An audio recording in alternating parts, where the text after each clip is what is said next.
ಇನ್ನು ಯಾರೆಲ್ಲ ನಮ್ಮದು ವಾಚ್ ಅವರ್ಸ್ ಕಂಪ್ಲೀಟ್ ಆಗ್ತಾ ಇಲ್ಲ, ಹಾಗೆ ಸಬ್ಸ್ಕ್ರೈಬರ್ಸ್ ಯಾರೆಲ್ಲ ನೀವು ಕಷ್ಟಪಡ್ತಾ ಇದ್ದೀರಾ, ಖಂಡಿತ ಈ ವ್ಲಾಗಿಂದ ನಿಮಗೆ ಹೆಲ್ಪ್ ಆಗುತ್ತೆ ಅಂತ ಇಷ್ಟು ಟಿಪ್ಸ್ನ ಹೇಳ್ತಾ ಇದ್ದೀನಿ. ಬಿಕಾಸ್ ಆಲ್ರೆಡಿ ನಾನು ಯೂಟ್ಯೂಬಲ್ಲಿ 2 ಪೇಮೆಂಟ್ನ ನಾನು ತೊಗೊಂಡಿದ್ದೀನಿ.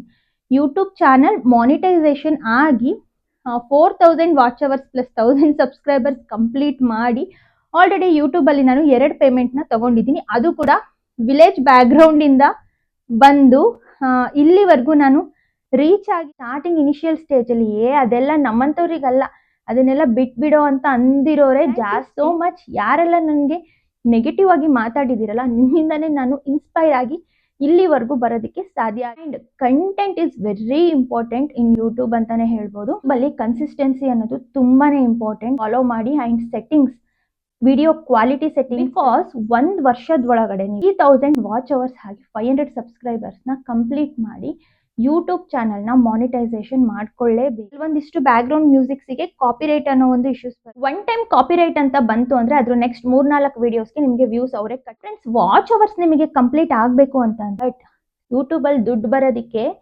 4000 watch hours and 1000 subscribers complete ಆಗಲಿ. Hello everyone, welcome back to the channel. ಎಲ್ಲರೂ ಹೇಗಿದ್ದೀರಾ? ಹೋಪ್ ಎಲ್ಲರೂ ಆರಾಮಾಗಿದ್ದೀರಾ ಅಂತ ಭಾವಿಸ್ತೀನಿ. ನಾನು ಕೂಡ ತುಂಬಾ ಚೆನ್ನಾಗಿದ್ದೀನಿ.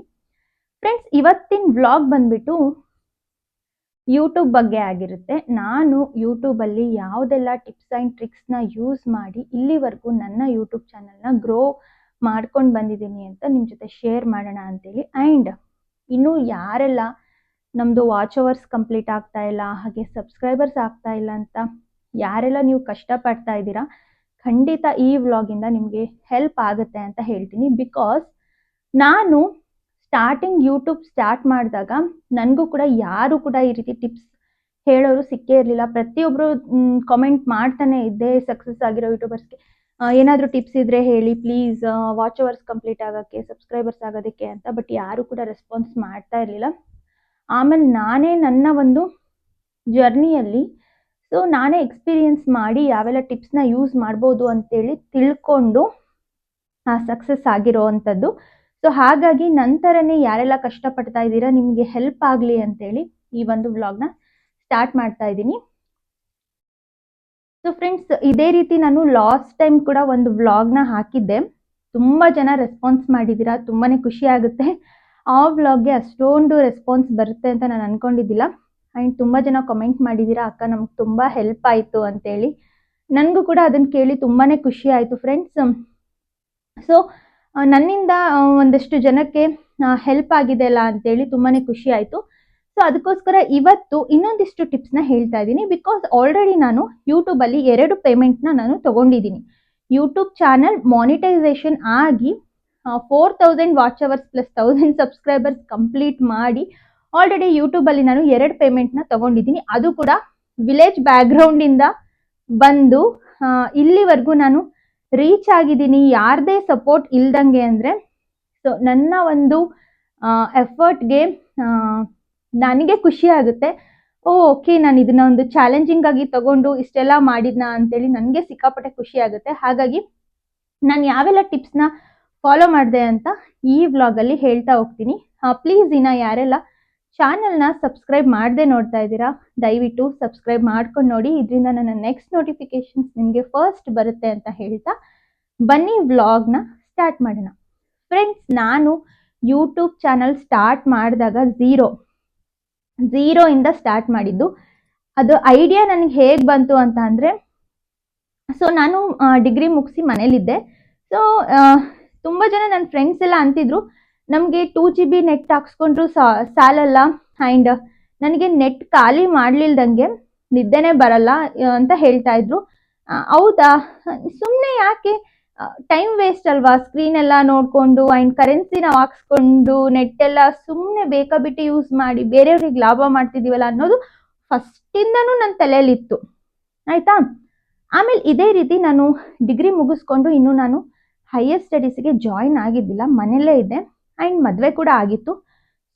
ನನಗೆ ಏನನ್ನಿಸ್ತಾ ಇತ್ತು ಅಂದರೆ, ಬರೀ ಅದು ಇದು ತಲೆಯಲ್ಲಿ ಏನೇನೋ ನೆಗೆಟಿವಿಟಿ ಓಡ್ತಾ ಇತ್ತು. ಅಂದರೆ ನಾವು ಏನು ಕೆಲಸ ಇಲ್ದಂಗೆ ಖಾಲಿ ಕೂತಿದ್ರೆ ನಮ್ಮ ಮೈಂಡ್ ಸೆಟ್ ಹೇಗಾಗುತ್ತೆ ಅಂದರೆ ಬರೀ ನೆಗೆಟಿವ್. ಬರೀ ನೆಗೆಟಿವ್ ಬಗ್ಗೆ ಥಿಂಕ್ ಮಾಡೋಣ, ಬರೀ ಇದೇ ತಲೆಯಲ್ಲಿ ಓಡ್ತಾ ಇರುತ್ತೆ. ಸೊ ಹಾಗಾಗಿ ನಾನು ನನ್ನನ್ನು ಯಾವುದಾದ್ರೂ ಒಂದು ಕೆಲಸದಲ್ಲಿ ಇನ್ವಾಲ್ವ್ ಮಾಡ್ಕೋಬೇಕು ಅಂತೇಳಿ ಡಿಸೈಡ್ ಆಗಿ, ಸೊ ಓಕೆ ಯೂಟ್ಯೂಬ್ ಬ್ಲಾಗ್ಸ್ನ ನಾನು ನೋಡ್ತಾ ಇದ್ದೆ. ಸೊ ಕುಕಿಂಗ್ ಆಗಿರ್ಬೋದು, ಬೇರೆ ಬೇರೆ ಟ್ರಿಕ್ಸು, ರಂಗೋಲಿ, ಮನೆ ನೀಟಾಗಿ ಇಟ್ಕೊಳ್ಳೋದು, ವಾರ್ಡ್ರೋಬ್ ಆರ್ಗನೈಸೇಷನ್ ಎಲ್ಲ. ಓಕೆ ಇವರೆಲ್ಲ ಯಾಕೆ ವ್ಲಾಗ್ಸ್ ಮಾಡ್ತಾರೆ, ಇದರಿಂದ ಏನು ಲಾಭ ತಿಳ್ಕೊಬೇಕು ಅಂತೇಳಿ ನಾನು ಯೂಟ್ಯೂಬಲ್ಲೇ ನೋಡ್ಬಿಟ್ಟು ಓಕೆ ಇದರಿಂದನೂ ಅರ್ನಿಂಗ್ಸ್ ಅನ್ನೋದಾಗುತ್ತೆ ಅಂತೇಳಿ ತಿಳ್ಕೊಂಡೆ. ಅದಕ್ಕಿಂತ ಮುಂಚೆ ಅವ್ರದ್ದೆಲ್ಲ ವ್ಲಾಗ್ಸ್ ನೋಡ್ಬೇಕಾದ್ರೆ ನನಗೂ ಈ ರೀತಿ ಐಡಿಯಾಸ್ ಇದೆ ಅಲ್ಲ, ನಾನು ಯಾಕೆ ಎಕ್ಸ್ಪ್ಲೋರ್ ಮಾಡಬಾರ್ದು ಅನ್ನೋದು ನನ್ನ ಒಂದು ತಲೆಯಲ್ಲಿ ಇತ್ತು. ಸೊ ಹಾಗಾಗಿ ನನಗೂ ಟ್ಯಾಲೆಂಟ್ ಇದೆ, ಎಡಿಟಿಂಗ್ ಕ್ವಾಲಿಟೀಸ್ ಇದೆ, ನನಗೆ ಗೊತ್ತಿದೆ ಇದ್ರ ಬಗ್ಗೆ. ಸೊ ನನ್ನ ಮನೇಲೆ ಸುಮ್ಮನೆ ಫ್ರೀ ಆಗಿದ್ದೀನಲ್ಲ, ನನ್ನನ್ನು ಯಾಕೆ ಇದರಲ್ಲಿ ಇನ್ವಾಲ್ವ್ ಮಾಡ್ಕೋಬಾರ್ದು ಅಂತೇಳಿ ನನಗೆ. ಆ್ಯಂಡ್ ಈ ಕೆಲಸದಿಂದ ನನಗೆ ಖುಷಿ ಕೊಡುತ್ತೆ. ಫಸ್ಟ್ ಆಫ್ ಆಲ್ ಯಾವುದೇ ಒಂದು ಕೆಲಸ ಮಾಡಬೇಕಂದ್ರೆ ಅದರಲ್ಲಿ ನಿಮಗೆ ಇಂಟ್ರೆಸ್ಟ್ ಇರಬೇಕು. ಸೊ ಈ ಒಂದು ಕೆಲಸದಿಂದ ನನಗೆ ಖುಷಿ ಕೊಡುತ್ತೆ ಅಂದರೆ ನಾನು ಯಾಕೆ ಮಾಡಬಾರ್ದು ಅಂತೇಳಿ ನಾನು ಯೂಟ್ಯೂಬ್ ಚಾನಲ್ನ ಸ್ಟಾರ್ಟ್ ಮಾಡಿ. ಸೊ ಸ್ಟಾರ್ಟಿಂಗು ನನಗೆ ಮನೇಲಿ ಒಪ್ಸೋದು ಕೂಡ ಅದೇನು ಕಡಿಮೆ ಟಾಸ್ಕ್ ಏನು ಇರಲಿಲ್ಲ. ಅವರಿಗೆ ಆ್ಯಕ್ಚುಲಿ ನಾವೆಲ್ಲ ಹಳ್ಳಿಯಲ್ಲಿರೋದ್ರಿಂದ ಎಲ್ಲರೂ ಫಸ್ಟಿಗೆ ಬೇಡ ಅಂತಲೇ ಹೇಳ್ತಾರೆ. ಬಟ್ ನಮ್ಮ ಮಮ್ಮಿ ನನಗೆ ಸ್ಟಾರ್ಟಿಂಗ್ ಸಪೋರ್ಟ್ ಮಾಡಿದ್ರು. ಓಕೆ ಏನೋ ಒಂದು ಮಾಡ್ತಾ ಇದ್ದಾಳೆ, ಟ್ರೈ ಮಾಡ್ತಾ ಇದ್ದಾಳೆ ನನ್ನ ಮಗಳು, ಓಕೆ ಸಪೋರ್ಟ್ ಮಾಡೋಣ ಅಂತ. ಆಮೇಲೆ ನನ್ನ ಹಸ್ಬೆಂಡ್ ಕೂಡ ಸಪೋರ್ಟ್ ಮಾಡೋದಕ್ಕೆ ಸ್ಟಾರ್ಟ್ ಮಾಡಿದರು. ಅವ್ರಿಗೆ ನಾನು ಈ ರೀತಿ ಇದೆ ಅಂತ ಎಕ್ಸ್ಪ್ಲೈನ್ ಮಾಡಿದ ಮೇಲೆ ಸೊ ಓಕೆ ಆಮೇಲೆ ಸಪೋರ್ಟ್ ಮಾಡಿದರು. ಬಟ್ ತುಂಬ ಜನ ನನಗೆ ಸ್ಟಾರ್ಟಿಂಗ್ ಇನಿಷಿಯಲ್ ಸ್ಟೇಜಲ್ಲಿ ಸಪೋರ್ಟೇ ಮಾಡಿಲ್ಲ. ಓಕೆ ತುಂಬ ಜನ ಓಕೆ ನೀನು ಏನೋ ಒಂದು ಸ್ಟಾರ್ಟ್ ಮಾಡಿದ್ಯಾ, ಚೆನ್ನಾಗಿ ಬರ್ತಾ ಇದೆ ಅಂತ ನನ್ನ ಫ್ರೆಂಡ್ಸ್ ತುಂಬ ಜನ ಅಂದಿದ್ದಾರೆ. ಇಂದು ನಿನ್ನ ವಾಯ್ಸ್ ಎಲ್ಲ ಚೆನ್ನಾಗಿದೆ, ನಿನ್ನ ವಿಡಿಯೋಸ್ ಎಲ್ಲ ತುಂಬ ಚೆನ್ನಾಗಿ ಬರ್ತಾ ಇದೆ, ನೀನು ಮಾಡು ಅಂತೇಳಿ ತುಂಬ ಜನ ನನಗೆ ಸಪೋರ್ಟ್ ಮಾಡಿದರು. ನಿಜವಾಗ್ಲೂ ಥ್ಯಾಂಕ್ ಯು ಸೋ ಮಚ್ ಅಂತ ಹೇಳ್ತೀನಿ. ನನ್ನ ಫ್ರೆಂಡ್ಸ್ ಆಗಿರ್ಬೋದು, ಇನ್ನು ತುಂಬ ಜನ ನನಗೆ ಸಪೋರ್ಟ್ ಮಾಡಿದ್ದೀರಾ. ಸೊ ಖುಷಿ ಆಗ್ತಾ ಇತ್ತು ಆ ರೀತಿ ಸಪೋರ್ಟ್ ಮಾಡಿದಾಗ. ಇನ್ನು ಕೆಲವೊಬ್ರು ಇದನ್ನೆಲ್ಲ ಏನು ತಲೆ ಕೆಡ್ಸ್ಕೊಂಡಿದ್ದಾಳೆ ಈ ಹುಡುಗಿ, ಸುಮ್ಮನೆ ಇರೋದು ಬಿಟ್ಟು ಅಂತ ತುಂಬ ಜನ ಸ್ಟಾರ್ಟಿಂಗ್ ಇನಿಷಿಯಲ್ ಸ್ಟೇಜಲ್ಲಿ ಅದೆಲ್ಲ ನಮ್ಮಂಥವ್ರಿಗಲ್ಲ, ಅದನ್ನೆಲ್ಲ ಬಿಟ್ಬಿಡೋ ಅಂತ ಅಂದಿರೋರೇ ಜಾಸ್ತಿ. ಅವತ್ತೇ ಈ ರೀತಿ ಅಂತಾರಲ್ಲ, ಅವಾಗ ನಮಗೆ ಮೋಟಿವೇಶನ್ ಸಿಕ್ಕಂಗೆ ಆಗುತ್ತೆ. ನಾನು ಇದರಲ್ಲೇ ಗೆಲ್ಲಬೇಕು, ಸೊ ನಾನು ಏನಾದರೂ ಅಚೀವ್ ಮಾಡಿದರೆ ಯೂಟ್ಯೂಬಲ್ಲೇ ಮಾಡಬೇಕು, ಅಟ್ಲೀಸ್ಟ್ ನನ್ನ ಚಾನಲ್ನ ಮಾನಿಟೈಸೇಷನ್ ಮಾಡೋವರೆಗೂ ತಗೊಂಡು ಹೋಗಲೇಬೇಕು ಅಂತೇಳಿ ನಾನು ಅವತ್ತು ಸ್ಟ್ರಾಂಗ್ ಆಗಿ ಮೈಂಡಲ್ಲಿ ಡಿಸೈಡ್ ಆದೆ. So thank you so much. ಯಾರೆಲ್ಲ ನನಗೆ ನೆಗೆಟಿವ್ ಆಗಿ ಮಾತಾಡಿದ್ದೀರಲ್ಲ, ನಿಮ್ಮಿಂದನೇ ನಾನು ಇನ್ಸ್ಪೈರ್ ಆಗಿ ಇಲ್ಲಿವರೆಗೂ ಬರೋದಕ್ಕೆ ಸಾಧ್ಯ ಆಗಿರೋದು. ಸೊ ಅವತ್ತೇ ಡಿಸೈಡ್ ಆದೆ. ಹಾಗೆ ನಾನು ವಾರದಲ್ಲಿ 3 ವಿಡಿಯೋಸ್ ಕಂಪಲ್ಸರಿ ಹಾಕ್ತಾ ಬಂದೆ. And content is very important in YouTube ಅಂತಲೇ ಹೇಳ್ಬೋದು. ಸೊ ಒಳ್ಳೆ ಕಂಟೆಂಟ್ಸ್ ಕೊಡ್ತಾ ಬಂದೆ. ಯೂಟ್ಯೂಬಲ್ಲಿ ನಾನು ಸಕ್ಸಸ್ ಆದೆ ಅಂತಲೇ ಹೇಳ್ಬೋದು. ಆ್ಯಂಡ್ ಇನ್ನೊಂದು ಮೋಸ್ಟ್ ಇಂಪಾರ್ಟೆಂಟ್ ಥಿಂಗ್ ಏನಂತ ಅಂದರೆ, ನನಗೇನೂ ಗೊತ್ತಿದ್ದಿಲ್ಲ ಫ್ರೆಂಡ್ಸ್, ಎಲ್ಲ ನಾನು ಯೂಟ್ಯೂಬಲ್ಲಿ ನೋಡೇ ಕಲ್ತಿರೋದು. ಹೇಗೆ ಚಾನಲ್ ಸ್ಟಾರ್ಟ್ ಮಾಡಬೇಕು, ಎಡಿಟಿಂಗ್ ಹೇಗೆ ಮಾಡಬೇಕು, ಥಂಬ್ನೈಲ್ ಹೇಗೆ ಮಾಡಬೇಕು, ವಾಯ್ಸ್ ಓವರ್ ಹೇಗೆ ಕೊಡಬೇಕು, ಪ್ರತಿಯೊಂದನ್ನು ಕೂಡ ನಾನು ಯೂಟ್ಯೂಬಲ್ಲೇ ನೋಡಿ ಕಲಿತು 2 ಪೇಮೆಂಟ್ವರೆಗೂ ಬಂದಿದ್ದೀನಿ. ನಿಮ್ಮೆಲ್ಲರ ಆಶೀರ್ವಾದ ನನ್ನ ಮೇಲೆ ಇದೆ. ಖಂಡಿತ ತುಂಬ ಖುಷಿ ಆಗುತ್ತೆ. ನಿಮ್ಮೆಲ್ಲರ ಸಪೋರ್ಟಿಂದನೇ ನಾನು ಇಲ್ಲಿವರೆಗೂ ಬರೋಕ್ಕೆ ಸಾಧ್ಯ ಆಗಿರೋದು. ಆ್ಯಂಡ್ ಫ್ರೆಂಡ್ಸ್, ನಾನು ಚಾನಲ್ ಸ್ಟಾರ್ಟ್ ಮಾಡಿದಾಗ ನನ್ನ ವಿಡಿಯೋಸ್ ಚೆನ್ನಾಗೇ ವ್ಯೂಸ್ ಬರ್ತಾ ಇತ್ತು. ಆಮೇಲೆ ನಾನು ಕಾಲೇಜಿಗೆ ಕಾಲೇಜ್ ಸ್ಟಾರ್ಟ್ ಆಯಿತು. ಆಮೇಲೆ ನಾನು ಸ್ವಲ್ಪ ನೆಗ್ಲೆಕ್ಟ್ ಮಾಡೋದಕ್ಕೆ ಸ್ಟಾರ್ಟ್ ಮಾಡಿದೆ. ಅಂದರೆ ಒಂದು ವಾರಕ್ಕೆ ಒಂದು ವೀಡಿಯೋಸು. ಆ್ಯಂಡ್ ಎಕ್ಸಾಮ್ ಟೈಮಲ್ಲೆಲ್ಲ 1 ತಿಂಗಳು 2 ತಿಂಗಳುಗಟ್ಟಲೆ ವೀಡಿಯೋಸ್ ಹಾಕ್ತಾನೆ ಇದ್ದಿದ್ದಿಲ್ಲ. ಆಗೇನಾಗ್ತಿತ್ತು ಅಂದರೆ ತುಂಬಾ ಕಡಿಮೆ ಆಗ್ತಾಯಿತ್ತು. ಯೂಟ್ಯೂಬಲ್ಲಿ ಕನ್ಸಿಸ್ಟೆನ್ಸಿ ಅನ್ನೋದು ತುಂಬಾ ಇಂಪಾರ್ಟೆಂಟ್. ಕನ್ಸಿಸ್ಟೆನ್ಸಿಯಿಂದ ನೀವು ಮೇಂಟೈನ್ ಮಾಡ್ಕೊತಾ ಇದ್ರೆ ನಿಮ್ಮನ್ನು ಯೂಟ್ಯೂಬ್ ನೆಕ್ಸ್ಟ್ ಲೆವೆಲ್ಗೆ ಕರ್ಕೊಂಡು ಹೋಗುತ್ತೆ ಅಂತಲೇ ಹೇಳ್ತೀನಿ. ಅದೇ ನೀವು ಕನ್ಸಿಸ್ಟೆನ್ಸಿ ಬಿಟ್ರಿ ಅಂದರೆ ನಿಜವಾಗ್ಲೂ ಫ್ಲಾಪ್ ಆಗಿಬಿಡುತ್ತೆ. ಹಾಗಾಗಿ ಕಂಟಿನ್ಯೂಸ್ ಅಟ್ಲೀಸ್ಟ್ ವಾರದಲ್ಲಿ 3 ವಿಡಿಯೋ ಅಂತೂ ಹಾಕೋದಕ್ಕೆ ಟ್ರೈ ಮಾಡಿ. So friends, first YouTube channel create ಮಾಡ್ಕೊಳ್ಳಿ. ಎಲ್ಲ ರೂಲ್ಸ್ ಆ್ಯಂಡ್ ರೆಗ್ಯುಲೇಷನ್ಸ್ನ ಫಾಲೋ ಮಾಡಿ. And settings, video quality settings ಪ್ರತಿಯೊಂದನ್ನು ಕೂಡ ಕರೆಕ್ಟಾಗಿ ನೀವು ನೋಡ್ಕೊಳ್ಬೇಕು. ಇಲ್ಲ ಅಂದರೆ ನೀವು ಎಷ್ಟೇ ಒಳ್ಳೆ ಕ್ವಾಲಿಟಿಯಲ್ಲಿ ಎಡಿಟ್ ಮಾಡಿದರೂ ಕೂಡ ಅದು ಲೋ ಕ್ವಾಲಿಟಿಯಲ್ಲಿ ಬಂತು ಅಂದರೆ ನಿಜವಾಗ್ಲೂ ನಿಮ್ಮ ಯೂಟ್ಯೂಬ್ ವೀಡಿಯೋಸ್ ಓಡೋದಿಲ್ಲ. ಫಸ್ಟು ಯೂಟ್ಯೂಬ್ ಚಾನಲ್ ಸ್ಟಾರ್ಟ್ ಮಾಡ್ತಿದ್ದೀರಾ ಅಂದರೆ ನಿಮ್ಮ ಮೈಂಡಲ್ಲಿ ಫಿಕ್ಸ್ ಆಗಬೇಕು. ಓಕೆ, ನಾನು ಕಂಟಿನ್ಯೂ ಮಾಡ್ತೀನಿ, ನಂಗೆ ಟೈಮ್ ಇದೆ, ನಾನು ಕಂಟಿನ್ಯೂಯಸ್ ಆಗಿ ವಿಡಿಯೋಸ್ ಹಾಕ್ತೀನಿ, ಎಲ್ಲೂ ಬ್ರೇಕ್ ಮಾಡಲ್ಲ ಅನ್ನೋದು ನಿಮ್ಮ ಮೈಂಡಲ್ಲಿ ಫಿಕ್ಸ್ ಮಾಡಿಕೊಂಡೇ ನೀವು ಸ್ಟಾರ್ಟ್ ಮಾಡಿ. ಬಿಕಾಸ್ 1 ವರ್ಷದೊಳಗಡೆ ನೀವು 3000 ಸಬ್ಸ್ಕ್ರೈಬರ್ಸ್ ಹಾಗೆ 3000 ವಾಚ್ ಅವರ್ಸ್ ಹಾಗೆ 500 ಸಬ್ಸ್ಕ್ರೈಬರ್ಸ್ನ ಕಂಪ್ಲೀಟ್ ಮಾಡಿ ಯೂಟ್ಯೂಬ್ ಚಾನಲ್ನ ಮಾನಿಟೈಸೇಷನ್ ಮಾಡಿಕೊಳ್ಳೇಬೇಕು. ಒಂದು ವೇಳೆ ಮಾನಿಟೈಸೇಷನ್ ಆಗಿಲ್ಲ ಅಂದರೆ ನೀವು 1 ವರ್ಷದಿಂದ ಏನು ವಿಡಿಯೋ ಹಾಕಿರ್ತೀರ ಅದ್ರದ್ದು ವಾಚ್ ಅವರ್ಸ್ ನಿಮಗೆ ಮೈನಸ್ ಆಗ್ತಾ ಬರುತ್ತೆ. ಹಾಗಾಗಿ 1 ವರ್ಷದೊಳಗಡೆ ಎಲ್ಲರೂ ಕೂಡ ಯೂಟ್ಯೂಬ್ನ ಮಾನಿಟೈಸೇಷನ್ ಮಾಡ್ಕೊಳ್ಳಿ ಅಂತೇಳಿ ಕೇಳ್ಕೊಳ್ತಾ ಇದ್ದೀನಿ. ನಾನು 1 ವರ್ಷದ ನಂದು ಆಲ್ಮೋಸ್ಟ್ 6 ಮಂತ್ಸಿಗೆಲ್ಲ ನಂದು ಮಾನಿಟೈಸೇಷನ್ ಆಗೋಯ್ತು. ನಾನು ಯೂಸ್ ಮಾಡಿರೋವಂಥ ಟಿಪ್ಸ್ನ ಹೇಳ್ತಾ ಹೋಗ್ತೀನಿ. ಫಸ್ಟ್ ಆಫ್ ಆಲ್ ನಾನು ಯೂಟ್ಯೂಬ್ ಸ್ಟಾರ್ಟ್ ಮಾಡಿದ್ಮೇಲೆ ಕನ್ಸಿಸ್ಟೆನ್ಸಿ ಅನ್ನೋದನ್ನು ಮೇಂಟೈನ್ ಮಾಡಿದೆ. ಅದು ವ್ಯೂಸ್ ಬರುತ್ತೋ ಇಲ್ವೋ ಸೆಕೆಂಡ್ರಿ. ನನ್ನ ಬೆಸ್ಟ್ ನಾನು ಕೊಡ್ತಾ ಬಂದೆ. ಎಡಿಟಿಂಗ್ ಆಗಿರ್ಬೋದು, ಪ್ರತಿಯೊಂದೂ ಒಂದೊಂದು ವಿಡಿಯೋದಿಂದನೂ ನಾನು ಕಲಿತಾ ಬಂದೆ. So voice clarity, editing and ಬೆಳಕಿರೋ ಕಡೆ ವಿಡಿಯೋ ಆ್ಯಂಡ್ ನೀವು ವಿಡಿಯೋ ಫ್ರಂಟ್ ಅಂದರೆ ಈಗ ಏನು ನಾನು ಈ ರೀತಿ ಮಾತಾಡ್ತಾ ಇದ್ದೀನಿ, ಈ ರೀತಿ ಮಾತಾಡೋದ್ರಿಂದ ತುಂಬ ಅದು ಜಾಸ್ತಿ ಓಡುತ್ತೆ. ಸುಮ್ಮನೆ ನೀವು ವಾಯ್ಸ್ ಓವರ್ ಕೊಟ್ಕೊಂಡು ಈ ರೀತಿಗಿಂತ ಸೊ ಕ್ಯಾಮ್ರಾ ಮುಂದೆ ಬಂದು ಮಾತಾಡೋದಕ್ಕೆ ಟ್ರೈ ಮಾಡಿ, ಆಯಿತಾ. ಸೊ ನಾನು ವಾರದಲ್ಲಿ ಅಟ್ಲೀಸ್ಟ್ 3 ವಿಡಿಯೋಸ್ ಹಾಕ್ತಾ ಬಂದೆ. ಅಫ್ಕೋರ್ಸ್ ನಂದು ಒಂದು 1000 ವಾಚ್ ಅವರ್ಸ್ 1500 ವಾಚ್ ಅವರ್ಸ್ ಆದಮೇಲೆ ತುಂಬಾ ವ್ಯೂಸ್ ಕಡಿಮೆ ಬರ್ತಾ ಇತ್ತು. ನನಗೆ ಗೊತ್ತಾಗ್ತಾ ಇರಲಿಲ್ಲ ಯೂಟ್ಯೂಬಲ್ಲಿ ಬ್ಯಾಕ್ಗ್ರೌಂಡ್ ಮ್ಯೂಸಿಕ್ಕಿಗೆ ಕೆಲವೊಂದಿಷ್ಟು ಬ್ಯಾಕ್ಗ್ರೌಂಡ್ ಮ್ಯೂಸಿಕ್ಸಿಗೆ ಕಾಪಿರೈಟ್ ಅನ್ನೋ ಒಂದು ಇಶ್ಯೂಸ್ ಬರುತ್ತೆ. ಕಾಪಿರೈಟ್ ಅನ್ನೋ ಇಶ್ಯೂಸ್ ಬಂತು ಅಂದರೆ ಆಟೋಮೆಟಿಕ್ಲಿ ಅದ್ರ ನೆಕ್ಸ್ಟ್ ಹಾಕುವಂಥ ಒಂದು 3-4 ವೀಡಿಯೋಸ್ಗೆ ನಿಮಗೆ ವ್ಯೂಸೇ ಬರಲ್ಲ. ನನಗಿದು ಗೊತ್ತಿದ್ದಿಲ್ಲ, ಹಾಗಾಗಿ ಸ್ಟಾರ್ಟಿಂಗು ತುಂಬ ಯೂಸ್ ಮಾಡ್ತಾ ಇದ್ದೆ ಬ್ಯಾಕ್ಗ್ರೌಂಡ್ ಮ್ಯೂಸಿಕ್ನ. ಆಮೇಲೆ ಈ ಇತ್ತೀಚಿನ ನನ್ನ ವ್ಲಾಗ್ಸಲ್ಲಿ ನಾನು ಯಾವುದೇ ರೀತಿ ಯೂಟ್ಯೂಬಲ್ಲಿ ಬ್ಯಾಕ್ಗ್ರೌಂಡ್ ಮ್ಯೂಸಿಕ್ಸ್ನ ಯೂಸ್ ಮಾಡೋದಿಲ್ಲ. ಬಿಕಾಸ್ ಇವತ್ತು ನಮಗೆ ನೋ ಕಾಪಿರೈಟ್ ಬಂದಿರೋದು 1 ತಿಂಗಳು 2 ತಿಂಗಳು ಬಿಟ್ಟು ಕಾಪಿರೈಟ್ ಬಂದಿರೋವಂಥ ಚಾನ್ಸಸ್ ತುಂಬ ಇದೆ. ಹಾಗಾಗಿ ನಾನು ಯೂಸ್ ಮಾಡ್ತಿದ್ದಿಲ್ಲ. 1 ಟೈಮ್ ಕಾಪಿರೈಟ್ ಅಂತ ಬಂತು ಅಂದರೆ ಅದ್ರ ನೆಕ್ಸ್ಟ್ 3-4 ವೀಡಿಯೋಸ್ಗೆ ನಿಮಗೆ ವ್ಯೂಸ್ ಅವರೇ ಕಟ್ ಮಾಡ್ತಾರೆ. ಹಾಗಾಗಿ ಕಾಪಿರೈಟ್ ಬರದೇ ಇರೋ ರೀತಿ ನೋಡ್ಕೊಳ್ಳಿ, ಆಯಿತಾ. ಕನ್ಸಿಸ್ಟೆನ್ಸಿ ಆದಮೇಲೆ ವಿಡಿಯೋ ಕ್ವಾಲಿಟಿ, ತುಂಬ ಬೆಳಕಿರೋ ಕಡೆ ವಿಡಿಯೋ ಶೂಟ್ ಮಾಡಿ, ಜಾಸ್ತಿ ಲೈಟ್ ಹಾಕ್ಕೊಂಡು ಶೂಟ್ ಮಾಡಿ. ಸ್ಟಾರ್ಟಿಂಗ್ ನಿಮ್ಮ ಹತ್ರ ರಿಂಗ್ ಲೈಟು ಇದೆಲ್ಲ ಇಲ್ಲ ಅಂತ ಅಂದರೆ ನಿಮ್ಮ ಮೊಬೈಲಿನ ಟಾರ್ಚ್ ಇರುತ್ತಲ್ವ, ಸೊ ನಾನು ಸ್ಟಾರ್ಟಿಂಗ್ ನನ್ನ ಮೊಬೈಲಿನ ಟಾರ್ಚಿಂದನೇ ನಾನು ಸ್ಟಾರ್ಟ್ ಮಾಡಿರೋದು. ಇನಿಷಿಯಲ್ ಸ್ಟೇಜಲ್ಲಿ ಯಾರೂ ಕೂಡ ಏನೂ ಪರ್ಚೇಸ್ ಮಾಡಬೇಡಿ, ಯಾಕಂದರೆ ಆಮೇಲೆ ಇದಕ್ಕೆ ನಾನು ದುಡ್ಡು ಖರ್ಚು ಮಾಡಿದ್ನಲ್ಲ, ದುಡ್ಡು ಹಾಳು ಮಾಡಿದ್ನಲ್ಲ ಅಂತ ತುಂಬಾ ಗಿಲ್ಟ್ ಫೀಲ್ ಆಗುತ್ತೆ. ಹಾಗಾಗಿ ನಾನು ಏನೂ ಇನ್ವೆಸ್ಟ್ ಮಾಡಿದ್ದಿಲ್ಲ, ಜಸ್ಟ್ ಒಂದೇ ಒಂದು ಟ್ರೈಪಾಡ್ ತೊಗೊಂಡಿದ್ದೆ ಅಷ್ಟೇ. ಅದು ಅಮೆಝಾನಲ್ಲಿ ಒಂದು 600-700 ರುಪೀಸ್ ಕೊಟ್ಟು ಒಂದು ಟ್ರೈಪಾಡ್ ತೊಗೊಂಡಿದ್ದೆ ಅಷ್ಟೇ. ಬಿಟ್ಟರೆ ನಾನು ಏನೂ ಜಾಸ್ತಿ ಯೂಟ್ಯೂಬ್ಗೆ ಇನ್ವೆಸ್ಟ್ ಮಾಡಿದ್ದಿಲ್ಲ. ನನಗೆ ಗೊತ್ತಿತ್ತು ಆಮೇಲೆ ಈ ರೀತಿ ಆಗಬಾರ್ದು, ಒಂದು ಪೇಮೆಂಟ್ ಬರಲಿ ಆಮೇಲೆ ಪರ್ಚೇಸ್ ಮಾಡೋಣ ಅಂತ. ಬಟ್ 2 ಪೇಮೆಂಟ್ ತೊಗೊಂಡ್ರು ನಾನು ಏನೂ ಯೂಟ್ಯೂಬಿಗೆ ಇನ್ನೂ ಇನ್ವೆಸ್ಟ್ ಮಾಡಿಲ್ಲ, ಏನೂ ಥಿಂಗ್ಸ್ನ ಪರ್ಚೇಸ್ ಮಾಡಿಲ್ಲ. ಮಾಡಬೇಕು ಅಂತ ಅಂದ್ಕೊಂಡಿದ್ದೀನಿ, ಆಗ್ತಾನೇ ಇಲ್ಲ. ಸೊ ದಯವಿಟ್ಟು ಯಾರೂ ಇನ್ವೆಸ್ಟ್ ಮಾಡೋಕ್ಕೆ ಹೋಗ್ಬೇಡಿ. ಮೊಬೈಲಿನ ಟಾರ್ಚ್ ಇರುತ್ತಲ್ಲ ಅದನ್ನು ಇಟ್ಕೊಂಡು ವೀಡಿಯೋಸ್ ಮಾಡಿ. ಫಾರ್ ಎಕ್ಸಾಂಪಲ್ ಕುಕ್ಕಿಂಗ್ ವೀಡಿಯೋಸ್ ಇದನ್ನೆಲ್ಲ ಮಾಡಬೇಕಾದ್ರೆ ಜಾಸ್ತಿ ಲೈಟ್ ಬೇಕಾಗುತ್ತೆ. ಆಗ ಅಡುಗೆ ಮನೆಯಲ್ಲೆಲ್ಲ ಬೆಳಕಿಲ್ಲ ಅಂದರೆ ಮೊಬೈಲಿನ ಫ್ಲ್ಯಾಶ್ ಲೈಟ್ ಆನ್ ಮಾಡಿಕೊಂಡು ನೀವು ವೀಡಿಯೋಸ್ನ ಮಾಡಿದರೆ ಕ್ಲಾರಿಟಿ ಇರುತ್ತೆ. ಸೊ ಹಾಗಾಗಿ ಜಾಸ್ತಿ ಬೆಳಕಿರೋ ಕಡೆ ವೀಡಿಯೋಸ್ ಮಾಡಿ. ಆ್ಯಂಡ್ ಇನ್ನೊಂದು ಮೋಸ್ಟ್ ಇಂಪಾರ್ಟೆಂಟ್ ಥಿಂಗ್ ಏನಂತ ಅಂದರೆ ಕಂಟೆಂಟ್. ಸೊ ಸ್ಟಾರ್ಟಿಂಗೇ ನೀವು ಯೂಟ್ಯೂಬ್ ಚಾನಲ್ ಸ್ಟಾರ್ಟ್ ಮಾಡೋಕ್ಕಿಂತ ಮುಂಚೆ ಡಿಸೈಡ್ ಆಗಿರಬೇಕು ನಾನು ಯಾವ ರೀತಿ ಕಂಟೆಂಟ್ ಇಂದ ನಾನು ವಿಡಿಯೋಸ್ನ ಮಾಡಬೇಕು ಅಂತ. ಫಾರ್ ಎಕ್ಸಾಂಪಲ್ ರಂಗೋಲಿದು ಸ್ಟಾರ್ಟ್ ಮಾಡಬೇಕಾ, ಕುಕಿಂಗ್ ವ್ಲಾಗ್ ಸ್ಟಾರ್ಟ್ ಮಾಡಬೇಕಾ, ಡೈಲಿ ವ್ಲಾಗ್ ಸ್ಟಾರ್ಟ್ ಮಾಡಬೇಕಾ, ಕ್ರಾಫ್ಟ್ಸ್ ಸ್ಟಾರ್ಟ್ ಮಾಡಬೇಕಾ, ಬ್ಯೂಟಿ ಟಿಪ್ಸಿಂದ ಹೆಲ್ತ್ ಟಿಪ್ಸ್ ಬಗ್ಗೆ ಹೇಳಬೇಕಾ, ಈ ರೀತಿ ನೀವು ಫಸ್ಟು ನಿಮ್ಮ ಮೈಂಡಲ್ಲಿ ನೀವು ಫಿಕ್ಸ್ ಆಗಬೇಕು. ನಾನು ಯಾವ ಒಂದು ಕಂಟೆಂಟ್ ಮೇಲ್ಗಡೆ ನಾನು ಯೂಟ್ಯೂಬ್ ಚಾನಲ್ನ ಸ್ಟಾರ್ಟ್ ಮಾಡಬೇಕು ಅನ್ನೋದು. ಬಿಕಾಸ್ ಅದೇ ಕಂಟೆಂಟ್ನ ನೀವು ಮುಂದುವರ್ಸ್ಕೊತ ಹೋಗಬೇಕು. 1-2 ರಂಗೋಲಿ ವಿಡಿಯೋಸ್ ಹಾಕಿದೆ, ಆಮೇಲೆ ಡೈಲಿ ವ್ಲಾಗ್ಸ್ ಮಾಡಿದೆ, ಆಮೇಲೆ ಕುಕ್ಕಿಂಗ್ 1-2 ಹಾಕಿದೆ ಅಂದರೆ ನಿಜವಾಗ್ಲೂ ಯೂಟ್ಯೂಬ್ ಅವರಿಗೆ ಕನ್ಫ್ಯೂಸ್ ಆಗೋಗುತ್ತೆ ನಿಮ್ಮ ಒಂದು ವಿಡಿಯೋಸ್ನ ನಾವು ಎಲ್ಲಿ ತಗೊಂಡೋಗಿ ವೈರಲ್ ಮಾಡಬೇಕು ಅಂತ. ಹಾಗಾಗಿ ನೀವು ಫಸ್ಟು ಫಿಕ್ಸ್ ಆಗಿ ಅದಕ್ಕೆ ತಕ್ಕಂತೆ ಚಾನಲ್ ನೇಮ್ ಕೊಟ್ಟು ನೀವು ಮುಂದುವರಿಯೋದು ತುಂಬಾ ಒಳ್ಳೆಯದು ಅಂತ ಹೇಳ್ತೀನಿ. ಅದಾದಮೇಲೆ ನೀವು ಕನ್ಸಿಸ್ಟೆನ್ಸಿನ ಮೇಂಟೈನ್ ಮಾಡಬೇಕು. ವಾರದಲ್ಲಿ ಒಂದು 3-4 ವೀಡಿಯೋಸ್ ಅಥವಾ ಡೈಲಿ ಒಂದೊಂದು ವೀಡಿಯೋಸ್ ಹಾಕಿದ್ರು ಕೂಡ ತುಂಬಾ ಒಳ್ಳೆಯದು. ಸೊ ಫ್ರೆಂಡ್ಸ್, ವಾಚ್ ಅವರ್ಸ್ ನಿಮಗೆ ಕಂಪ್ಲೀಟ್ ಆಗಬೇಕು ಅಂತ ಅಂದರೆ ವಿಡಿಯೋ ಲೆಂತ್ ಅಂದರೆ ಟೈಮಿಂಗ್ಸು ಜಾಸ್ತಿ ಇರಬೇಕು. 20 ಮಿನಿಟ್ಸ್ ಅಥವಾ 15 ನಿಮಿಷದ ಮೇಲ್ಗಡೆನೇ ವಿಡಿಯೋ ಮಾಡೋದಕ್ಕೆ ಟ್ರೈ ಮಾಡಿ. 2 ನಿಮಿಷ 3 ನಿಮಿಷ 5 ನಿಮಿಷ ಟೈಮಿಂದ ವಿಡಿಯೋ ಮಾಡಿದರೆ ನಿಜವಾಗ್ಲೂ ನಿಮ್ಗೆ ವಾಚ್ ಅವರ್ಸ್ ಕಂಪ್ಲೀಟ್ ಆಗಲ್ಲ.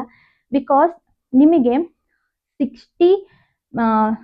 60 ಮಿನಿಟ್ಸಿಗೆ 1 ವಾಚ್ ಅವರ್ ಕಂಪ್ಲೀಟ್ ಆಗೋದು. ಸೊ ಫಾರ್ ಎಕ್ಸಾಂಪಲ್ ನಿಮಗೆ ಒಂದು ವಿಡಿಯೋ 10 ನಿಮಿಷದ ನೀವು ಒಂದು ವಿಡಿಯೋ ಅಂದರೆ ಅದನ್ನು 6 ಜನ 6 ಮೆಂಬರ್ಸು ಸ್ಕಿಪ್ ಮಾಡಲಿಲ್ದಂಗೆ ನೋಡಿದರೆ ಮಾತ್ರ ನಿಮಗೆ 1 ವಾಚ್ ಅವರ್ ಬರುತ್ತೆ. ಅಂಥದ್ದು ನೀವು 3000 ವಾಚ್ ಅವರ್ಸ್ ಅಂದರೆ ಸಾಮಾನ್ಯವಾದ ಮಾತೇ ಅಲ್ಲ. ಹಾಗಾಗಿ ನೀವು ವೀಡಿಯೋಸ್ನ 20 ಮಿನಿಟ್ಸ್ 15 ಮಿನಿಟ್ಸ್ 25 ಮಿನಿಟ್ಸ್ ಮಾಡಿದರೆ, ಈಗ 20 ಮಿನಿಟ್ಸ್ ಅಂದರೆ 3 ಜನ ನೋಡಿದರೆ ಸಾಕು, 1 ವಾಚ್ ಅವರ್ ನಿಮಗೆ ಸಿಕ್ಬಿಡುತ್ತೆ. ಹಾಗಾಗಿ ವಿಡಿಯೋನ ನೀವು ಜಾಸ್ತಿ ಟೈಮಿಂಗ್ಸ್ ಇಟ್ಕೊಂಡು ಮಾಡೋದಕ್ಕೆ ಟ್ರೈ ಮಾಡಿ. ಸಬ್ಸ್ಕ್ರೈಬರ್ಸ್ ಆಗಬೇಕು ಅಂತ ಅಂದರೆ ನಿಮ್ಮ ವ್ಲಾಗ್ಸಲ್ಲಿ ಇನ್ನೂ ಯಾರೆಲ್ಲ ಚಾನಲ್ಗೆ ಸಬ್ಸ್ಕ್ರೈಬ್ ಮಾಡ್ಕೊಂಡಿಲ್ಲ ಮಾಡ್ಕೊಳ್ಳಿ ಅಂತ ನೀವು ಅವ್ರಿಗೆ ರಿಕ್ವೆಸ್ಟ್ ಮಾಡ್ಕೊಳ್ಳಿ. ಆ್ಯಂಡ್ ನಿಮ್ಮ ಕಂಟೆಂಟ್ ಅವ್ರಿಗೆ ಇಷ್ಟ ಆದರೆ ಅವರಷ್ಟಿಗೆ ಅವರೇ ಸಬ್ಸ್ಕ್ರೈಬ್ ಆಗ್ತಾರೆ. ಆ್ಯಂಡ್ ಇನ್ನೊಂದು ಇಂಪಾರ್ಟೆಂಟ್ ಟಿಪ್ ಏನಂತ ಅಂದರೆ ಶಾರ್ಟ್ಸ್ ಮೂಲಕ ನಿಮಗೆ ತುಂಬ ಬೇಗ ಸಬ್ಸ್ಕ್ರೈಬರ್ಸ್ ಆಗ್ತಾರೆ. ಹಾಗಾಗಿ ನೀವು ಶಾರ್ಟ್ ವಿಡಿಯೋಸ್ನ ಡೈಲಿ 1 ಲಾಂಗ್ ವಿಡಿಯೋ ಅಪ್ಲೋಡ್ ಮಾಡಿದರೆ 2 ಅಂತೂ ಶಾರ್ಟ್ ವಿಡಿಯೋಸ್ ಅಪ್ಲೋಡ್ ಮಾಡಿ. ನಿಮಗೆ ಶಾರ್ಟ್ಸಿಂದನೇ ಸಬ್ಸ್ಕ್ರೈಬರ್ಸ್ ತುಂಬ ಬೇಗನೆ ಆಗೋದು ಶಾರ್ಟ್ ವಿಡಿಯೋಸಿಂದ. ಹಾಗಾಗಿ ಶಾರ್ಟ್ ವಿಡಿಯೋಸ್ನ ಜಾಸ್ತಿ ಅಪ್ಲೋಡ್ ಮಾಡಿ. ಇನ್ನು ಶಾರ್ಟ್ ವಿಡಿಯೋಸಲ್ಲಿ ಯಾವುದೇ ರೀತಿ ಕಾಪಿರೈಟ್ ಇಶ್ಯೂಸ್ ಇರಲ್ಲ. ನೀವು ಸಿನಿಮಾ ಸಾಂಗ್ಸ್ ಬೇಕಿದ್ರೆ ಯೂಸ್ ಮಾಡ್ಬೋದು. ಸೊ ಟ್ರೆಂಡಿಂಗಲ್ಲಿರುವಂಥ ಸಿನಿಮಾ ಸಾಂಗ್ಸ್ ಹೊಸ ಹಾಡುಗಳನ್ನ ಹಾಕಿದರೆ ಬೇಗ ಅದು ವ್ಯೂಸ್ ಹೋಗುತ್ತೆ. ಅದರಿಂದ ನಿಮಗೆ ಸಬ್ಸ್ಕ್ರೈಬರ್ಸ್ ಬೇಗ ಸಿಗ್ತಾರೆ. ಬಿಕಾಸ್ ನಿಮಗೆ 500 ಸಬ್ಸ್ಕ್ರೈಬರ್ಸ್ ಬೇಕಾಗಿರೋದು ಯೂಟ್ಯೂಬ್ ಮಾನಿಟೈಸೇಷನ್ ಆಗೋಕ್ಕೆ. ಬಟ್ ಯೂಟ್ಯೂಬಲ್ಲಿ ದುಡ್ಡು ಬರೋದಕ್ಕೆ 4000 watch hours and 1000 subscribers complete ಆಗಲೇಬೇಕು ಯೂಟ್ಯೂಬಲ್ಲಿ ದುಡ್ಡು ಬರೋದಕ್ಕೆ. 3000 watch hours plus 500 subscribers just for monetization. But ದುಡ್ಡು ಬರೋದಕ್ಕೆ 4000 ವಾಚ್ ಅವರ್ಸ್ ಆ್ಯಂಡ್ 1000 ಸಬ್ಸ್ಕ್ರೈಬರ್ಸ್ ಆಗಿರಬೇಕು. ಹಾಗಾಗಿ ಸೊ ಬೇಗ ನೀವು ಸಬ್ಸ್ಕ್ರೈಬರ್ಸ್ನ ಮಾಡಿಕೊಂಡ್ರೆ ತುಂಬಾ ಒಳ್ಳೆಯದು ಅಂತಲೇ ಹೇಳ್ತೀನಿ. ಇನ್ನು ಸೊ ಇದಿಷ್ಟು ಸಬ್ಸ್ಕ್ರೈಬರ್ಸ್ ಆ್ಯಂಡ್ ವಾಚ್ ಅವರ್ಸ್ಗೆ ಸಂಬಂಧಪಟ್ಟಂತಹ ಒಂದು ಮಾಹಿತಿ. ಇನ್ನು ನಿಮ್ಮ ವಾಯ್ಸ್ ಕೂಡ ಕ್ಲಾರಿಟಿ ಇರಬೇಕು. ಆ ಕಡೆ ಈ ಕಡೆ ಡಿಸ್ಟರ್ಬೆನ್ಸ್ ಇದ್ದರೆ ನಿಜವಾಗ್ಲೂ ಯಾರೂ ವಿಡಿಯೋ ನೋಡಲ್ಲ. ಹಾಗಾಗಿ ಒಂದು ಮೈಕ್ನ ಪರ್ಚೇಸ್ ಮಾಡಿ. ನಾನು ಈ ಮೈಕ್ನ ಜಸ್ಟ್ ಫ್ಲಿಪ್ಕಾರ್ಟಲ್ಲಿ ಒಂದು 250 ರುಪೀಸೋ 300 ರುಪೀಸ್ಗೋ ವೈರ್ಲೆಸ್ ಮೈಕ್ ಇದು ಪರ್ಚೇಸ್ ಮಾಡಿದ್ದೀನಿ. ಬಟ್ ನಮ್ಮನೇಲಿ ಆಲ್ಮೋಸ್ಟ್ ಯಾವಾಗಲೂ ಸೈಲೆಂಟೇ ಇರುತ್ತೆ. ಹಾಗಾಗಿ ನಾನು ಜಾಸ್ತಿ ಮೈಕ್ನ ಯೂಸ್ ಮಾಡಿಲ್ಲ. ನಾನು ವ್ಲಾಗ್ಸಲ್ಲಿ ನೋಡಿರ್ಬೋದು. ಅಪರೂಪ ಅಂದರೆ ಅಪರೂಪ, ತುಂಬ ಅಪರೂಪದಲ್ಲಿ ನಾನು ಮೈಕ್ನ ಯೂಸ್ ಮಾಡೋದು. ಎವ್ರಿ ಟೈಮ್ ಏನು ನಾನು ಮೈಕ್ನ ಯೂಸ್ ಮಾಡಲ್ಲ. ಯೂಸ್ ಮಾಡಿದರೆ ತುಂಬಾ ಒಳ್ಳೆಯದು. ವಾಯ್ಸ್ ಕ್ಲಾರಿಟಿ ಕೂಡ ತುಂಬಾ ಇಂಪಾರ್ಟೆಂಟ್ ಆಗುತ್ತೆ. ಸೊ ಆ್ಯಂಡ್ ನೀವು ಔಟ್ಡೋರ್ ಶೂಟ್ಸ್, ಇಂಡೋರ್ ಶೂಟ್ಸ್ ಅಂದರೆ ಮನೇಲಿ ನೀವು ವ್ಲಾಗ್ಸ್ ಮಾಡೋದಕ್ಕಿಂತ ಹೊರಗಡೆ ಹೋದಾಗ ಅಲ್ಲಿಯ ಒಂದು ವ್ಲಾಗ್ಸ್ನ ನೀವು ಕವರ್ ಮಾಡೋದ್ರಿಂದ ತುಂಬಾ ಹೆಲ್ಪ್ ಆಗುತ್ತೆ. ಫಾರ್ ಎಕ್ಸಾಂಪಲ್ ಒಂದು ಒಳ್ಳೆ ಪ್ಲೇಸ್ ಅಂದರೆ ಒಂದು ಏನೋ ಒಂದು ಸೇಲ್ ನಡೀತಾ ಇರುತ್ತೆ, ಶಾಪಿಂಗಿಗೆ ಹೋಗಿರ್ತೀರಾ ಅಥವಾ ಒಂದು ದೇವಸ್ಥಾನಕ್ಕೆ ಹೋಗಿರ್ತೀರಾ, ಫೇಮಸ್ ಟೆಂಪಲ್ಸು, ಫೇಮಸ್ ಟೂರ್ ಮಾಡ್ತಾ ಇರ್ತೀರಾ. ಇಲ್ಲೆಲ್ಲ ನೀವು ಶೂಟ್ ಮಾಡ್ಕೊಂಡು ಅಲ್ಲಿ ನಿಮಗೆ ಪಬ್ಲಿಕ್ ಪ್ಲೇಸಲ್ಲಿ ನಿಮಗೆ ಮಾತಾಡೋಕ್ಕಾಗಿಲ್ಲ ಅಂದರೆ ಜಸ್ಟ್ ವಿಡಿಯೋ ಕ್ಲಿಪ್ಪಿಂಗ್ಸ್ ತಗೊಂಬಂದು ಮನೇಲಿ ನೀವು ವಾಯ್ಸ್ ಓವರ್ ಕೊಟ್ಟರು ನಡೆಯುತ್ತೆ. ಸೊ ಅಂಥ ವಿಡಿಯೋಸು ಜಾಸ್ತಿ ವೈರಲ್ ಆಗುತ್ತೆ ಫ್ರೆಂಡ್ಸ್. ಹಾಗಾಗಿ ಔಟ್ಡೋರ್ ಶೂಟ್ಸ್ನ ಜಾಸ್ತಿ ಮಾಡಿ. ಆ್ಯಂಡ್ ಶಾಪಿಂಗಿಂದು ಅಥವಾ ನೀವು ಏನೇ ಒಂದು ಆಫ್ಲೈನಲ್ಲಿ ಪರ್ಚೇಸ್ ಮಾಡಿದ್ರು ಅದ್ರ ಬಗ್ಗೆ ಮಾಹಿತಿ ಕೊಡಿ. ನನಗೆ ಇಷ್ಟು ಆಫರಲ್ಲಿ ಸಿಕ್ತು, ಈ ರೀತಿ ಮಾಹಿತಿ ಕೊಟ್ಟರೆ ತುಂಬ ಜನ ಅದನ್ನೇ ಸರ್ಚ್ ಮಾಡ್ತಾ ಇರ್ತಾರೆ. ಅದರಿಂದ ಕೂಡ ನಿಮಗೆ ವ್ಯೂಸ್ ಚೆನ್ನಾಗಿ ಬರುತ್ತೆ. ಹಾಗಾಗಿ ಔಟ್ಡೋರ್ ಶೂಟ್ಸ್ ಜಾಸ್ತಿ ಮಾಡಿ. ವಿಡಿಯೋ ಕ್ಯಾಮ್ರಾ ಫ್ರಂಟ್ ಬಂದು ಮಾತಾಡಿ. ನಿಜವಾಗ್ಲೂ ಇನಿಷಿಯಲ್ ಸ್ಟೇಜಲ್ಲಿ ಎಲ್ಲರಿಗೂ ಕೂಡ ತುಂಬಾ ಶೈ ಫೀಲ್ ಆಗುತ್ತೆ ಕ್ಯಾಮ್ರಾ ಮುಂದೆ ಬಂದು ಮಾತಾಡೋದಕ್ಕೆ. ನನಗೂ ಹಾಗೆ ಆಗ್ತಾ ಇತ್ತು. ಹಂಗನ್ಕೊಂಡು ತುಂಬ ವಿಡಿಯೋಸಲ್ಲಿ ನಾನು ಮಾತಾಡೇ ಇಲ್ಲ. ಬಟ್ ಇವಾಗೆಲ್ಲ ನನಗೇನು ಅನ್ಸಲ್ಲ. ನನಗೆ ಆಲ್ರೆಡಿ ಮಾಮೂಲಿ ಆಗೋಗಿದೆ. ಬಿಕಾಸ್ ನಾನು ಬ್ಲಾಗರು ಆ್ಯಂಡ್ ಇವಾಗಿನ ಕಾಲದ ಜನ ಅಂದರೆ ಇವಾಗ ಇದೇ ಟ್ರೆಂಡ್ ಆಗಿರೋದ್ರಿಂದ ಎಲ್ಲರೂ ಅರ್ಥ ಮಾಡ್ಕೊಳ್ತಾರೆ. ಹಾಗಾಗಿ ನಾನೇನು ಮುಜುಗರ ಅಂತ ನನಗೇನು ಅನ್ಸಲ್ಲ ಕ್ಯಾಮ್ರಾ ಮುಂದೆ ಮಾತಾಡೋದಕ್ಕೆ. ಬಟ್ ಈಗಲೂ ಫ್ಯಾಮಿಲಿ ಫಂಕ್ಷನ್ಸು ಅಲ್ಲಿ ಇಲ್ಲಿ ಫಂಕ್ಷನ್ಸಿಗೆ ಹೋದಾಗ ನನಗೆ ಮಾತಾಡೋದಕ್ಕೆ ಒಂಥರ ಅನಿಸುತ್ತೆ. ಹಂಗಾಗಿ ನಾನು ಅಲ್ಲೆಲ್ಲ ಶೂಟ್ ಮಾಡ್ಕೊಂಬಂದು ಜಸ್ಟ್ ಆಮೇಲೆ ವಾಯ್ಸ್ ಓವರ್ ಕೊಟ್ಕೊಳ್ತೀನಿ. ಅದನ್ನು ಇನ್ನೂ ಕಲಿಬೇಕು. ಸೊ ಈ ರೀತಿ ಈ ಟಿಪ್ಸ್ನ ಯೂಸ್ ಮಾಡಿ. ಸೊ ನೀವು ಜಾಸ್ತಿ ವಿಡಿಯೋ ಟೈಮಿಂಗ್ಸ್ನ ಜಾಸ್ತಿ ಇಟ್ಕೊಂಡು ಬೇಗ ನೀವು ಜಾಸ್ತಿ ವ್ಯೂಸ್ ಅಂದರೆ ಟೈಮಿಂಗು ವೆರಿ ಇಂಪಾರ್ಟೆಂಟ್ ಅಂದರೆ ನೀವು ಯಾವ ಟೈಮಲ್ಲಿ ವಿಡಿಯೋನ ಅಪ್ಲೋಡ್ ಮಾಡ್ತಾ ಇದ್ದೀರಾ ಅಂತ. ಸೊ ನೀವು 12 ಗಂಟೆ ಒಳಗಡೆ, ಬೆಳಗ್ಗೆ 12 ಗಂಟೆ ಒಳಗಡೆ ವಿಡಿಯೋ ಅಪ್ಲೋಡ್ ಮಾಡಿದರೆ ನಿಮಗೆ ತುಂಬಾ ವ್ಯೂಸ್ ಬರುತ್ತೆ. 12 ಗಂಟೆ ಒಳಗಂದರೆ 10 ಗಂಟೆ 9 ಗಂಟೆಗೆ ಅಪ್ಲೋಡ್ ಮಾಡೋಕ್ಕೆ ಹೋಗ್ಬೇಡಿ. 11 to 12 11 o'clock ಇಂದ 12 o'clock ಒಳಗಡೆ ಅಪ್ಲೋಡ್ ಮಾಡಿ. ಅಥವಾ ಆಗಲಿಲ್ಲ ಅಂದರೆ ಮಧ್ಯಾಹ್ನ 1 ಗಂಟೆ ಮೇಲೆ, ಸೊ 1:30 2 o'clock or 2:30 ಇಲ್ಲ 3 o'clock ಒಳಗಡೆ ಅಪ್ಲೋಡ್ ಮಾಡಿ. ಆ ಟೈಮಲ್ಲಿ ಅಪ್ಲೋಡ್ ಮಾಡಿದರೆ ವ್ಯೂಸ್ ಚೆನ್ನಾಗಿ ಬರುತ್ತೆ. ಬೇಕಿದ್ರೆ ನೀವು ಟ್ರೈ ಮಾಡಿ ನೋಡಿ. ಇನಿಷಿಯಲ್ ಸ್ಟಾರ್ಟಿಂಗು ನಾನು ತುಂಬ ಮಿಸ್ಟೇಕ್ ಮಾಡಿದ್ದೀನಿ. ಈ ಒಂದು ಮಿಸ್ಟೇಕ್ನ ಮಾಡಬೇಡಿ ನೀವು ಅಂತ ಹೇಳ್ತಾ ಇದ್ದೀನಿ. ಬಿಕಾಸ್ ಟೈಮಿಂಗ್ ತುಂಬ ಇಂಪಾರ್ಟೆಂಟ್. 12 ಗಂಟೆ ಒಳಗಡೆ ವಿಡಿಯೋನ ಅಪ್ಲೋಡ್ ಮಾಡೋದಕ್ಕೆ ಟ್ರೈ ಮಾಡಿ. End screen, playlist and I cards ಇದು ತುಂಬ ಇಂಪಾರ್ಟೆಂಟ್ ಮ್ಯಾಟರ್ ಆಗುತ್ತೆ. ನೀವು ಎಲ್ಲ ವೀಡಿಯೋಸ್ಗೂ ಕೂಡ ಎಂಡ್ ಸ್ಕ್ರೀನ್ ಹಾಕಿ, ಐ ಕಾರ್ಡ್ಸ್ ಹಾಕಿ, ಹಾಗೆ ಪ್ಲೇ ಲಿಸ್ಟ್ನ ಕ್ರಿಯೇಟ್ ಮಾಡಿ. ತಮ್ನೈಲ್ ತುಂಬ ಇಂಪಾರ್ಟೆಂಟ್. ಬಿಕಾಸ್ ನಾವೇ ಆಗಲಿ ಯಾವುದೇ ಒಂದು ಬುಕ್ಕು, ಯಾವುದೇ ಒಂದು ಡ್ರೆಸ್, ಏನೇ ಒಂದು ಅಂಗಡಿಗೆ ಹೋಗಲಿ ಫಸ್ಟ್ ಹೊರಗಡೆ ನೋಡಿಬಿಟ್ಟೆ ಇಂಪ್ರೆಸ್ ಆಗಿ ಒಳಗಡೆ ಹೋಗೋದು. ಹಾಗಾಗಿ ನಿಮ್ಮ ತಮ್ನೈಲ್ ತುಂಬ ಚೆನ್ನಾಗಿ ಕ್ರಿಯೇಟಿವಿಟಿಯಾಗಿ ನೋಡಿದ ತಕ್ಷಣ ನಾವು ನೋಡಬೇಕು ಈ ವ್ಲಾಗ್ ಏನೋ ಇಂಪಾರ್ಟೆಂಟ್ ಮಾಹಿತಿ ಇದೆ ಇದರಲ್ಲಿ ಅನಿಸ್ಬೇಕು ಜನಗಳಿಗೆ. ಆ ರೀತಿ ನೀವು ತಮ್ನೈಲ್ಸ್ನ ಕ್ರಿಯೇಟ್ ಮಾಡಿ ಕ್ರಿಯೇಟಿವಿಟಿಯಾಗಿ. ಸೊ ಒಳಗಡೆ ಅದು ಏನೇ ವ್ಲಾಗ್ ಇರಲಿ, ತಮ್ನೈಲ್ ಇಂಪಾರ್ಟೆಂಟ್ ಆಗುತ್ತೆ. ತಮ್ನೈಲ್ ನೀವು ಚೆನ್ನಾಗಿ ಕ್ರಿಯೇಟ್ ಮಾಡಿದರೆ ಖಂಡಿತ ನಿಮಗೆ ವ್ಯೂಸ್ ಬರುತ್ತೆ. ಆ್ಯಂಡ್ ಟೈಟಲ್ ಬರೆಯೋದು ಕೂಡ ಅಷ್ಟೇ ಇಂಟ್ರೆಸ್ಟಿಂಗ್ ಆಗಿರಬೇಕು. ಆ್ಯಂಡ್ ನಿಮ್ಮ ಒಂದು ಕಂಟೆಂಟಿಗೆ ನೀವು ಒಳಗಡೆ ಏನು ಹೇಳ್ತಾ ಇದ್ದೀರಾ ಅನ್ನೋದನ್ನ ಶಾರ್ಟ್ ಕಟ್ ಆಗಿ ಐಡಿಯಾ ಮಾಡಿ ಕರೆಕ್ಟಾಗಿ ನೀವು ಟೈಟಲ್ನ ಕೊಡಬೇಕಾಗುತ್ತೆ. ಆ್ಯಂಡ್ ಡಿಸ್ಕ್ರಿಪ್ಷನ್ನಲ್ಲಿ ನಿಮ್ಮ ಚಾನಲ್ ನೇಮ್ ಮತ್ತು ಕೆಳಗಡೆ ಹ್ಯಾಶ್ಟ್ಯಾಗ್ ಹಾಕಿ ನೀವೇನು ಮಾಹಿತಿ ಕೊಡ್ತಾ ಇದ್ದೀರಾ ಅದ್ರ ಬಗ್ಗೆ ಡಿಸ್ಕ್ರಿಪ್ಷನಲ್ಲಿ ಮೆನ್ಷನ್ ಮಾಡಿ. ಇನ್ನು ನೀವು ಯಾವುದಾದ್ರೂ ಒಂದು ಪ್ರಾಡಕ್ಟ್ ಬಗ್ಗೆ ತೋರಿಸ್ತಾ ಇದ್ರೆ ಅದ್ರ ಲಿಂಕ್ಸ್ ಕೂಡ ಡಿಸ್ಕ್ರಿಪ್ಷನಲ್ಲಿ ಕೊಟ್ಟರೆ ತುಂಬ ಬೇಗ ವೈರಲ್ ಆಗುತ್ತೆ. ಟ್ಯಾಗ್ಸ್ ಬಗ್ಗೆ ಹೇಳೋದಾದರೆ ಟ್ಯಾಗ್ಸ್ ಒಂದು 20-30 ಟ್ಯಾಗ್ಸ್ನ ನೀವು ಕೊಡಬೇಕಾಗುತ್ತೆ. ಫಾರ್ ಎಕ್ಸಾಂಪಲ್ ಒಂದು ಕುಕಿಂಗ್ ವ್ಲಾಗ್ ಮಾಡಿದರೆ bisibelebath recipe in Kannada, simple how to prepare bisibelebath in 5 minutes 10 minutes, ಈ ರೀತಿ ಒಂದು 20-30 ಯಾಕಂದರೆ ಜನ ಅದನ್ನೇ ಸರ್ಚ್ ಮಾಡ್ತಿರ್ತಾರೆ. ಅದರಿಂದ ನಿಮ್ಮ ಟ್ಯಾಗ್ಸ್ ಕೊಡೋದ್ರಿಂದ ನಿಮ್ಮ ಒಂದು ಅವ್ರು ಸರ್ಚ್ ಮಾಡಿದಾಗ ನಿಮ್ಮ ಒಂದು ವಿಡಿಯೋ ಅಲ್ಲಿ ಫಸ್ಟಲ್ಲೇ ತೋರಿಸುತ್ತೆ. ಹಾಗಾಗಿ ಅದರಿಂದ ಕೂಡ ನಿಮಗೆ ವ್ಯೂಸ್ ಬರೋ ಚಾನ್ಸಸ್ ತುಂಬ ಇರುತ್ತೆ. ಹಾಗಾಗಿ ಟ್ಯಾಗ್ಸ್ ಕೂಡ ತುಂಬ ಇಂಪಾರ್ಟೆಂಟ್. ಸೊ ಫ್ರೆಂಡ್ಸ್, ಇನ್ನು ಇದಿಷ್ಟು ಯೂಟ್ಯೂಬ್ ಮಾನಿಟೈಸೇಷನ್ ಆಗೋದಕ್ಕೆ ನಾನು ಯೂಸ್ ಮಾಡಿರುವಂಥ ಟಿಪ್ಸ್ ಆ್ಯಂಡ್ ಟ್ರಿಕ್ಸ್. ತುಂಬ ತಿದ್ಕೊಂಡಿದ್ದೀನಿ, ನನಗೂ ಯಾರು ಹೇಳೋರು ಇದ್ದಿದ್ದಿಲ್ಲ. ಹಾಗಾಗಿ ಇಷ್ಟು ಮಾಹಿತಿ ನಾನು ನಿಮ್ಗೆ ಹೇಳ್ತಾ ಇದ್ದೀನಿ. ಇನ್ನು ಯೂಟ್ಯೂಬಲ್ಲಿ ಅರ್ನಿಂಗ್ಸ್ ಬೇಗ ಆಗಬೇಕು ಅಂದರೆ ಅದಕ್ಕೂ ಅಷ್ಟೇ ನೀವು 5 ನಿಮಿಷ 10 ನಿಮಿಷ ನಿಜವಾಗ್ಲೂ ನಾನು ಮಾನಿಟೈಸೇಷನ್ ಆದಮೇಲೆ ಮತ್ತೆ ಅದೇ ಎಡವಟ್ಟು ಅದೇ ತಪ್ಪು ಮಾಡಿದ್ದೀನಿ. ಮಾನಿಟೈಸೇಷನ್ ಆದಮೇಲೆ ದಯವಿಟ್ಟು 20 ನಿಮಿಷ 25 ನಿಮಿಷ 15 ನಿಮಿಷದ ಮೇಲೆ ವಿಡಿಯೋಸ್ ಮಾಡಿ.